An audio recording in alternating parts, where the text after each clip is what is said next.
ಎಲ್ಲರಿಗೂ ನಮಸ್ಕಾರ, welcome back to style of sari. So ಇವತ್ತು ನಿಮ್ಗೆ ಲಾಸ್ಟ್ ಟೈಮ್ ಬರೀ ನಿಮ್ಗೆ ಪ್ಲೇನ್ ನಲ್ಲಿ ಬುಟ್ಟಾಸ್ ಮೇಲೆ ತೋರಿಸಿದ್ವಿ. ಇವಾಗ ನಿಮ್ಗೆ ಹೊಸ ಕಾನ್ಸೆಪ್ಟ್ ಚೆಕ್ಸ್ ಮೇಲೆ ಇನ್ನೊಂದು ಹೊಸ ಡಿಸೈನ್ ಮಾಡಿಸಿದೀವಿ. ನೋಡಬಹುದು ತುಂಬಾ ಡಿಫ್ರೆಂಟ್ ಆಗಿ ಸ್ಮಾಲ್ ಬಾರ್ಡರ್ ನಲ್ಲಿ. ನಮ್ಮ ಹತ್ರ ಮುಂಚೆ ಎಲ್ಲ ನಿಮ್ಗೆ ಎಲ್ಲ ದೊಡ್ಡ ದೊಡ್ಡ ಬಾರ್ಡರ್ ನೋಡಿದಿರಾ, ಇವಾಗ ಅದಕ್ಕೆ ನಾವು ಇಷ್ಟೊಂದು ಸ್ಮಾಲ್ ಬಾರ್ಡರ್ ಮಾಡಿಸಿದೀವಿ. ಪಲ್ಲು ನೋಡಬಹುದು, ಪಲ್ಲು ಬಂದ್ಬಿಟ್ಟು ನಿಮ್ಗೆ ರಿಚ್ ಪಲ್ಲು ಬಿಡುತ್ತೆ ನೋಡಿ. ತುಂಬಾ ಡಿಫ್ರೆಂಟ್ ಆಗಿ ರಿಚ್ ಪಲ್ಲು ಇದೆ, ತುಂಬಾ ಸಕ್ಕದಾಗಿದೆ. ಇದು ನೋಡಬಹುದು, ಇದು ಬಂದು ನಿಮ್ಗೆ ಬ್ಲೌಸ್ ಬರುತ್ತೆ. ಇದೇ ತರ ಓವರ್ ಸಾಡಿ ನೀವು ನೋಡಬಹುದು, ತುಂಬಾ ಡಿಫ್ರೆಂಟ್ ಆಗಿದೆ. ಇದು ಕಲರ್ ತೋರಿಸ್ತಾ ಹೋಗ್ತೀನಿ, ನೋಡಬಹುದು.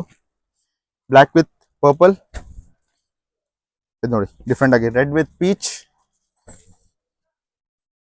ಇದು ನೋಡಿ ರಾಯಲ್ ಬ್ಲೂ, ಇದು onion pink with cream colour, pink with blue, ಇದು ನೋಡಿ ರಸ್ಟ್ ಆರೆಂಜ್, ತುಂಬಾ ಸಕ್ಕದಾಗಿದೆ. ಇದೇ ಸೇಮ್ ರಸ್ಟ್ ಆರೆಂಜ್ ಉಲ್ಟಾ ಕಾಂಬಿನೇಷನ್ ಇದೆ, coffee with rust orange border. So ಇದೆಲ್ಲ ಲಿಮಿಟೆಡ್ ಸ್ಟಾಕ್ ಇದೆ. ಸೊ ಬೈ ಬುಕಿಂಗ್ ಮಾಡಿ, ಸೊ ವಿಸಿಟ್ ಮಾಡಿಬಿಟ್ಟು ಪರ್ಚೇಸ್ ಮಾಡ್ಬೋದು, ಇಲ್ಲ ಆನ್ಲೈನ್ ಬುಕಿಂಗ್ ಅವೈಲೇಬಲ್ ಇದೆ. Thank you.